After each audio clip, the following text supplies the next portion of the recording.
Assalamualaikum warahmatullahi wabarakatuh. Perkenalkan, saya Rahmat Revaldo Fabiansyah dari Prodi S1 Sistem Informasi. NPM saya 2417052021. Jadi hari ini saya akan belajar di matkul pengantar organisasi komputer mengenai perangkat input atau output.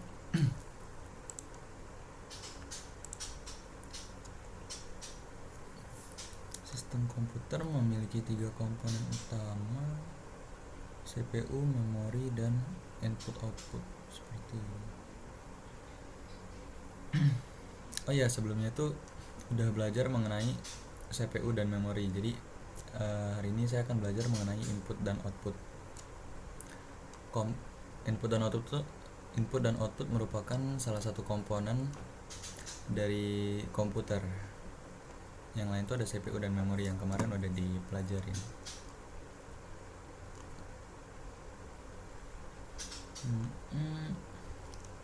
Modul input output merupakan peralatan. Jadi modul input ataupun output itu merupakan peralatan antarmuka interface bagi sistem bus atau switch sentral dan mengontrol satu atau lebih perangkat periferal.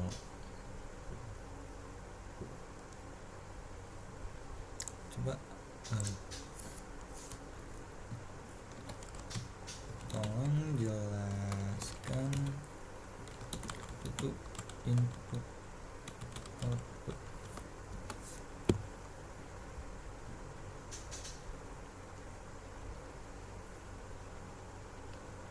Jadi input itu merupakan jenis data atau sinyal yang dimasukkan ke dalam komputer untuk diproses, kayak keyboard, mouse, mikrofon, dan scanner.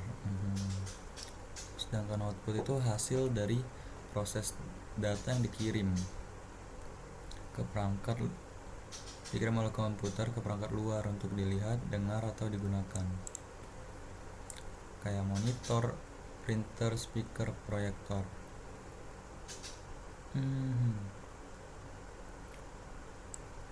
Beberapa perangkat berfungsi sebagai sekaligus input-output. Touchscreen, udah ada beberapa perangkat itu yang berfungsi sebagai input-output sekaligus.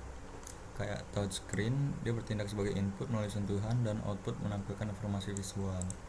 Terus modem menerima input dan mengirimkan output di data jaringan.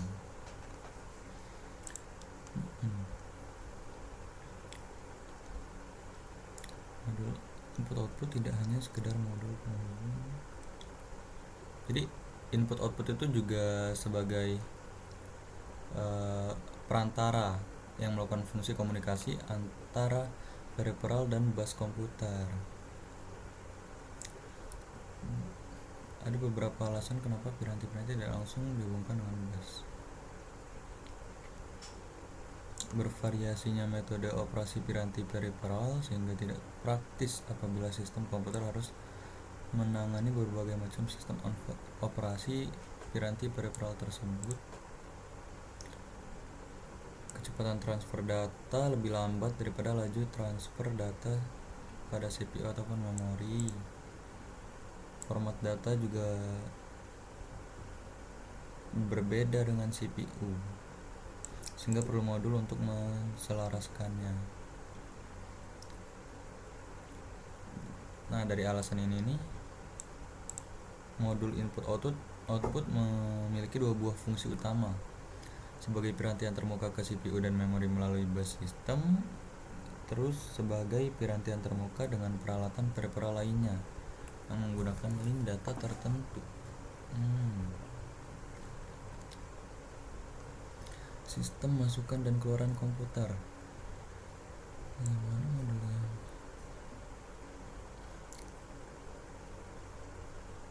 Jadi input output itu sebagai jembatan CPU dan memori dengan dunia luar. Ini ada modul generik, modul input output. Ini bus system link ke periferal lain. Ini sebagai jembatan atau sebagai sumber komunikasi. Fungsi modul input output.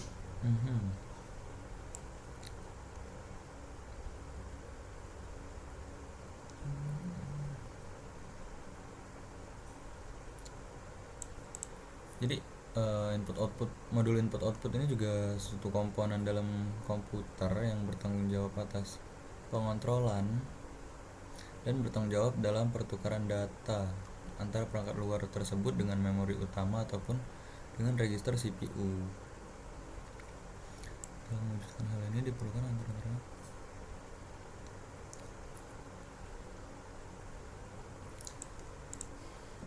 jadi diperlukan antarmuka internal dengan komputer, CPU dan memori utama, dan antarmuka dengan perangkat eksternalnya.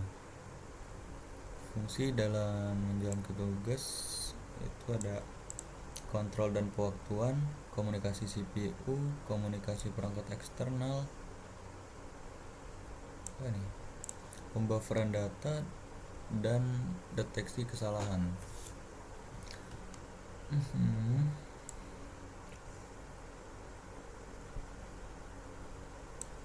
Jadi kontrol pewaktuan itu juga hal penting.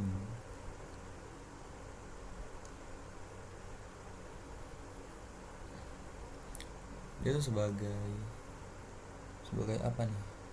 Coba kita search fungsi dari apa tadi?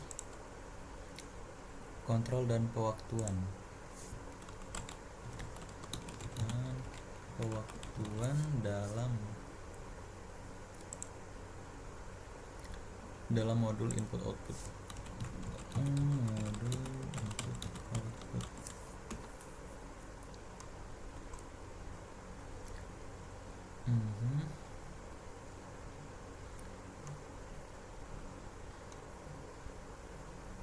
Jadi kalau untuk fungsi kontrol itu untuk mengaktifkan atau menonaktifkan, terus mengirim sinyal ke prosesor atau perangkat input output, terus pengaturan mode operasi, sama penanganan error. Kalau fungsi pewaktuan, sinkronisasi data, pengelolaan kecepatan transfer data, interupsi waktu yang tepat, sama mengatur durasi operasi. Kalau contohnya itu ada, misal kita lagi nyetak dokumen ke printer yang biasanya lebih lambat dibandingkan dengan CPU. Modul kontrol dan pewaktuan dia akan mengontrol kapan data dikirim dari komputer ke printer, terus menunggu sampai printernya siap menerima data. Kalau udah siap, mengirim data dalam potongan kecil untuk diproses, lalu mengatur interupsi untuk memberitahu prosesor bahwa operasi cetak telah selesai atau terjadi masalah. Fungsi lainnya dilakukan dengan benar dan efisien tanpa bentrokan atau penundaan yang signifikan.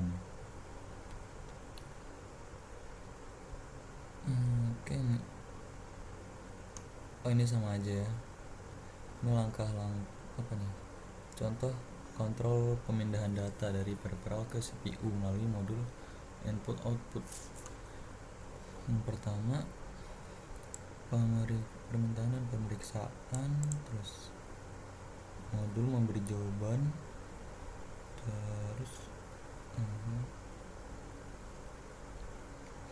jadi intinya tuh kayak yang pertama tuh pasti ada pemerintahan dan pemeriksaan dulu kan. Kalau udah diperiksa tuh modul input output bakal ngasih jawaban dari permintaan CPU. Kalau udah ntar ada udah siap, CPU akan ngirim perintah ke input outputnya. Kalau udah, modul akan nerima terus dikirim ke CPU, dan kecepatan transfer modul itu lebih cepat sehingga paket-paket dapat diterima dengan baik.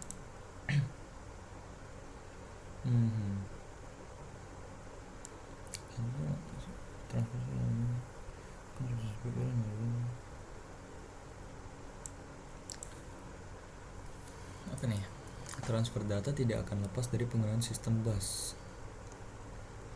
Adapun fungsi komunikasi CPU dan modul input output itu ada command decoding, ini yang menerima perintah, read sector, scan record ID, sama format disk. Terus ada data pertukaran antara CPU melalui bus data. Status reporting itu laporan kondisi status modul input output maupun perangkat preparal. Address recognition, bahwa peralatan atau komponen dapat dihubungi atau dipanggil. Pada sisi modul input output ke perangkat preparal juga terdapat komunikasi, kontrol maupun status. Ada dari kontrol modul input output terus dimasukin ke kontrol logika, ntar balik lagi status ke modul input output, ntar dia diproses lagi buffer sama transducer, data dari dan ke modul. Data dari dan ke modul, yang ini data ke dan dari luar. Fungsi selanjutnya adalah buffering. Tujuan buffering, jadi buffering itu untuk penyesuaian data sehubungan perbedaan laju transfer dengan kecepatan pengolahan data CPU. Soalnya pada umumnya itu laju transfer data itu lebih lambat dari kecepatan CPU atau media penyimpan.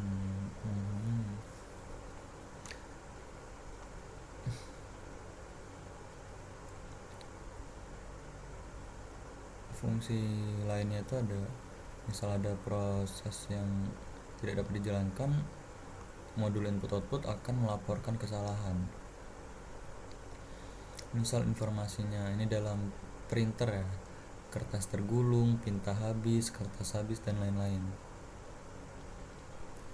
Ini lanjut ke struktur modul input output.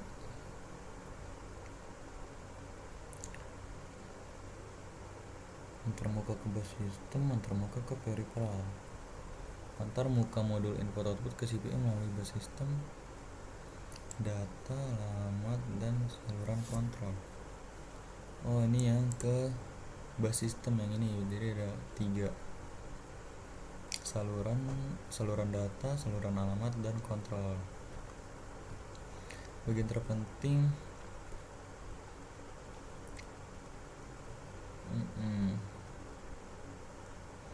blok logika ini yang paling penting, karena dia berhubungan dengan semua peralatan kayak data register, status atau control register, terus yang lain juga. Ini sebagai pusat gitu.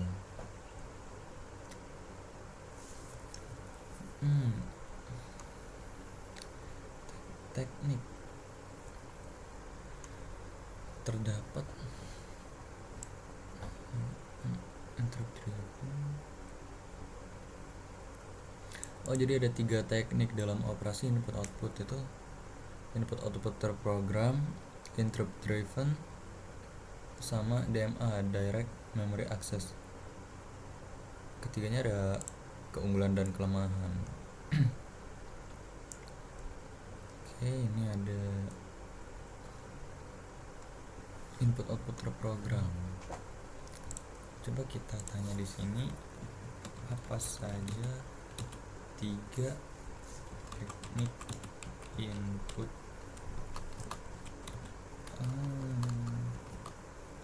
output.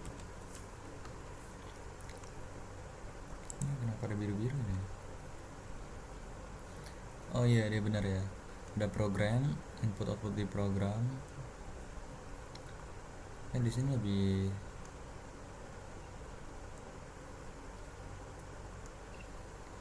jadi kalau dalam program IO itu prosesornya langsung bertanggung jawab untuk mengelola input output.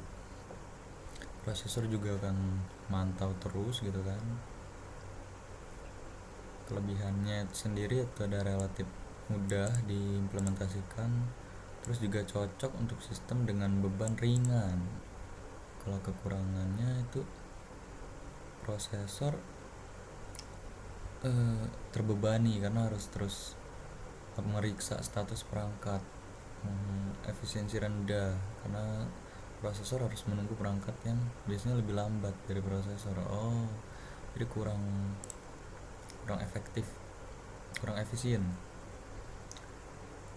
Terus ada yang interrupt driven, input output berbasis interupsi. Ini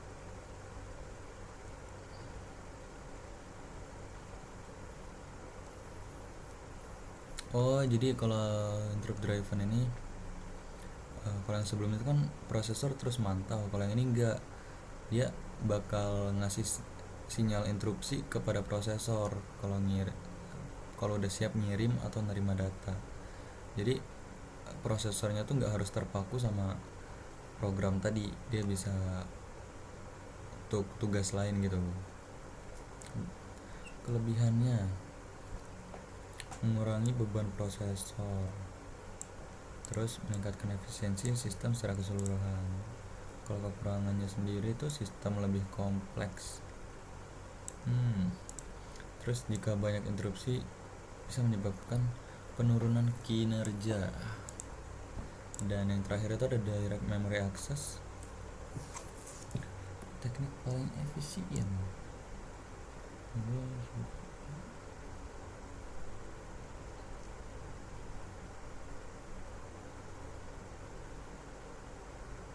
Jadi ini yang paling efisien, karena di direct memory access ini prosesor itu nggak harus kerja gitu. Dia ada pengontrol DMA yang digunakan untuk transfer data antar memori utama dan perangkat input output secara langsung. Jadi kalau prosesor udah transfer, pengontrol DMA yang menangani prosesornya itu bisa ngelakuin tugas lain. Kelebihannya membebaskan prosesor dari tugas pengelolaan ya. Jadi lebih, karena dia ngebebasin prosesor dari tugas pengelolaan, jadi lebih efisien untuk data dalam jumlah besar. Kekurangannya, dia pakai hardware tambahan, perangkat keras. Terus lebih kompleks dalam hal pengelolaan sinkronisasi. Perbedaan singkat, perbandingan. Prosesor kalau yang program IO itu input output itu prosesor harus bertanggung jawab penuh dan harus mantau terus menerus. Kalau interrupt driven, prosesor bisa ngelakuin tugas lain, soalnya dia ada perangkat yang ngirim sinyal interupsi ketika siap. Dan yang DMA atau direct memory access itu pengontrol DMA yang ngambil alih transfer data, jadi prosesornya bisa tugas lain. Oke, ini ada perintah-perintahnya juga nih. Kalau di dalam terprogram itu ada control, test, read, write.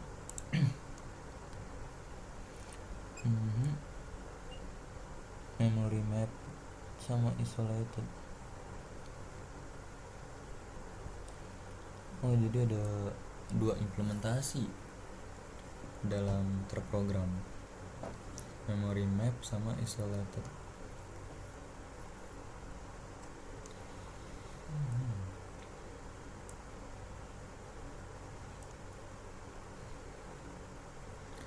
Terus ini yang interrupt juga sama tadi udah di.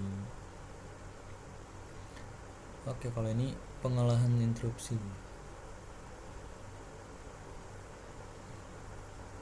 Jadi kalau perangkat udah nyelesain operasi, ini pengalahan interupsinya itu dia perangkat akan ngirim sinyal, terus CPU yang nyelesain operasi yang sedang dijalankan baru ngerespon ke interupsi.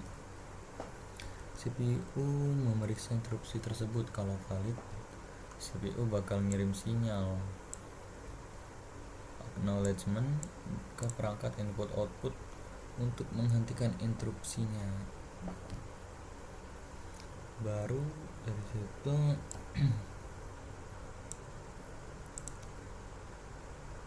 CPU. Oke, status prosesor. Dan CPU menyimpan program counter eksekusi sebelum interupsi ke stack pengontrol bersama informasi PSW. Selanjutnya CPU memproses interupsi sampai selesai. Kalau udah selesai, CPU memanggil informasi yang telah disimpan, terus dilanjutin, diteruskan. Terus ada tekniknya tuh ada ini multiple interrupt lines, software poll, daisy chain, arbitrasi bus. Teknik yang paling sederhana. Ini multiple interrupt line ini teknik paling sederhana. Alternatifnya baru ke software poll. Kalau yang lebih efisien itu daisy chain karena dia melakukan hardware poll. Yang terakhir itu arbitrasi bus.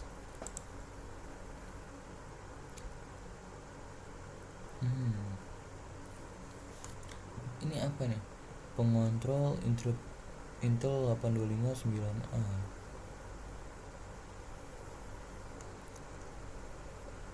Ini pengontrol interrupt di chips Intel ya, 825/9A. Jadi chip ini diprogram terus ini ada mode-mode interupsi yang mungkin terjadi, yaitu fully nested, permintaan interupsi dengan prioritas mulai dari 0 hingga 7, rotating. Jadi kalau dari sebuah modul udah dilayani, interupsinya akan menempati prioritas terendah, special mask.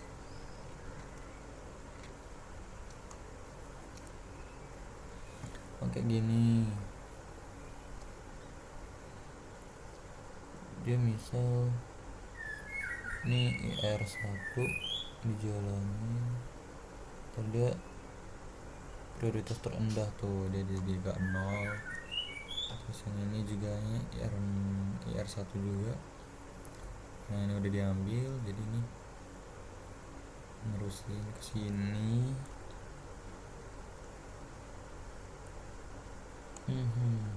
Interupsi makan kontrol. Kalau ini programmable peripheral interface Intel,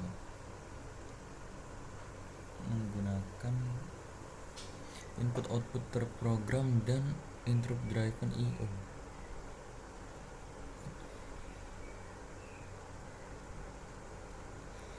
Di Intel 8255 programmable peripheral interface ini tuh dia udah gunain input output terprogram sama interrupt driven. Ini gambarnya ini rada kurang jelas ya. Block diagram dan layout pin.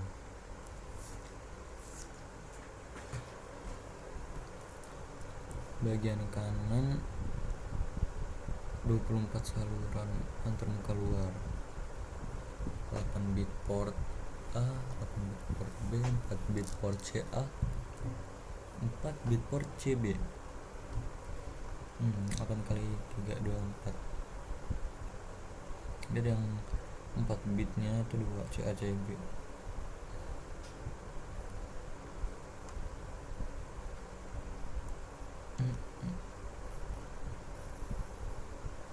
Read write reset chip select.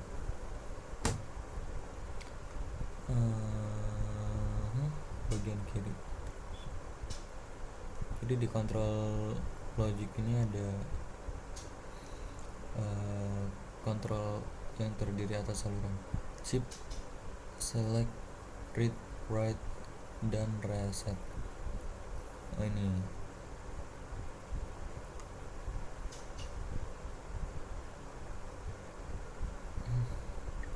interrupt request,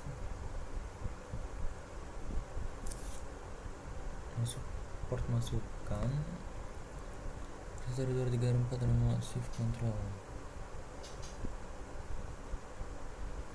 Ntar dia di display.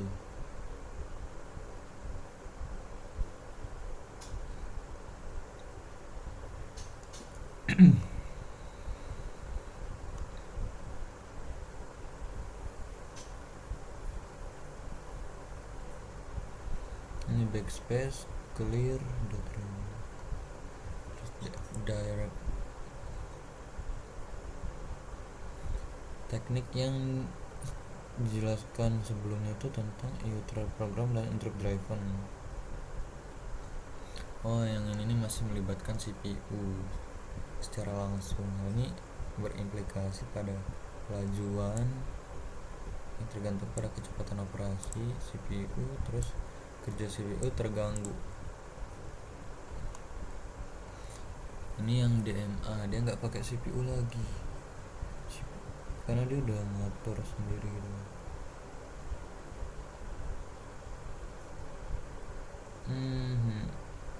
Prinsipnya tuh CPU akan mendelegasikan input output ke DMA. CPU hanya akan terlibat pada awal proses untuk ngasih instruksi. Oh, jadi CPU itu sebagai instruktor atau ngasih instruksi, ntar dilanjutin oleh DMA atau Direct Memory Access.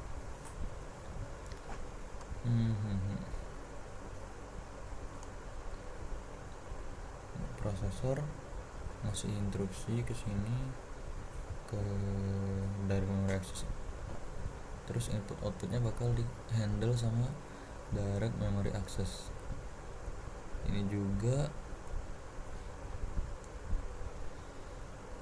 dia di handle sama Direct Memory Access tuh input outputnya, sehingga prosesor nggak harus turun langsung, yang dimana bakal nurunin efisiensi.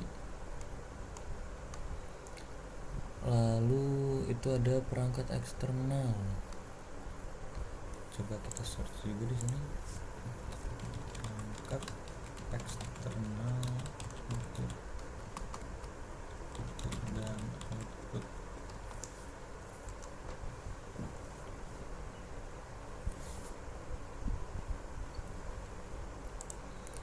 Coba kalau kita lihat dulu di sini.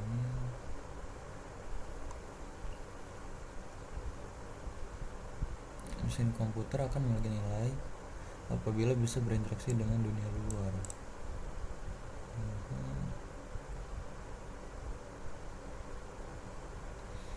Oh, jadi mesin komputer itu harus bisa berinteraksi dengan dunia luar agar memiliki nilai yang mahal.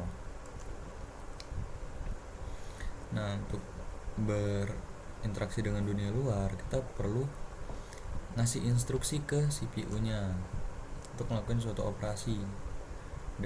Nah, untuk melakukan hal itu kita perlu perangkat eksternal. Ini pakai yang namanya keyboard. Oh ya, kita juga butuh monitor untuk ngelihat hasil kerjanya, ya kan. Jadi perangkat eksternal lebih peripheral. Oh, peripheral.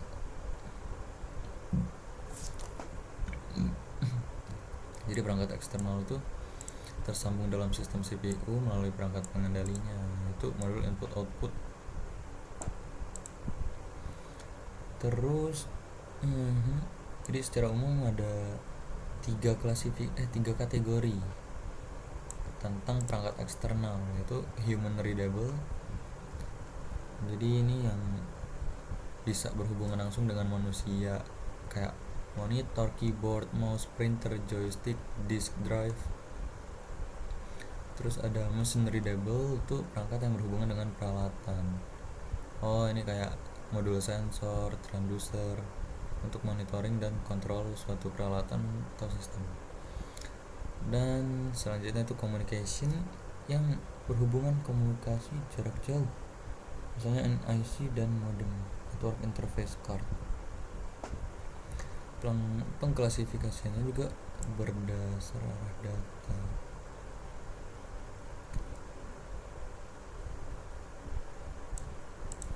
Contoh, ini contoh perangkat output itu ada monitor, proyektor, dan printer. Terus perangkat inputnya ada keyboard, mouse, joystick, scanner, mark reader, barcode reader. Coba kita lihat di sini. Nah, ini ada contoh lain. Di perangkat eksternal itu ada mikrofon, webcam, game controller, sama touchscreen. Touchscreen ini dia udah dual ya, input outputnya bisa ini.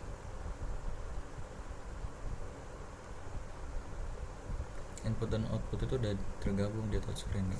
Kayak misal, nah ini dia kan udah di dalam laptop kan, dia bukan perangkat tambahan.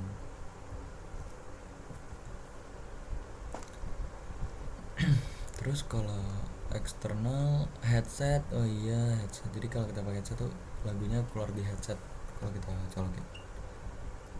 Nah ini ada yang gabungan. Yang gabungan itu ada touchscreen, modem, sama NIC.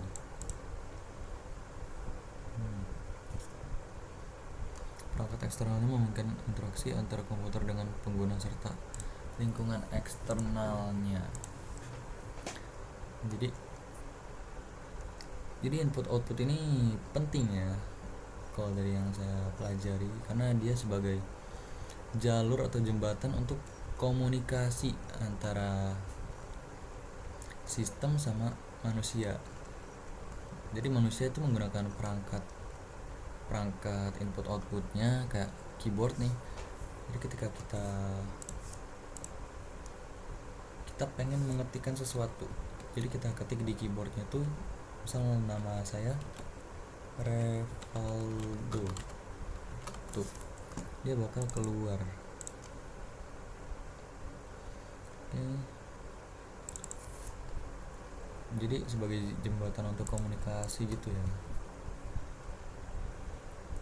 Baiklah, kalau begitu saya cukupkan untuk pembelajaran hari ini. Saya belajar mengenai unit masukan dan keluaran atau input output. Jadi ada banyak, yaitu pertama ada sistemnya, terus ada modul-modulnya, terus juga ada struktur, ada teknik yang terprogram tadi kan, ada interrupt driven sama DMA atau direct memory access.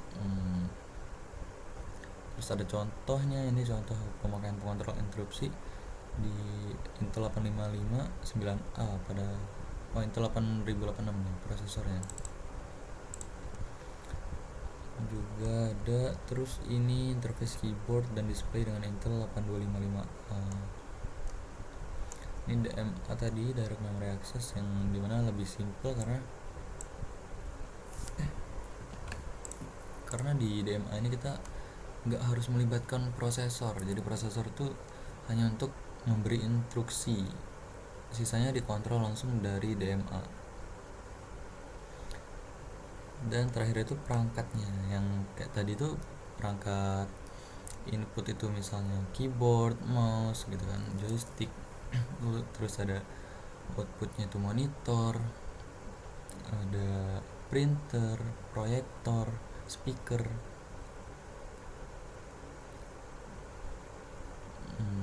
Oke, baiklah. Sekian pembelajaran mengenai input output. Saya Rahmat Revaldo Fabiansyah mengakhiri pelajaran kali ini. Wassalamualaikum warahmatullahi wabarakatuh.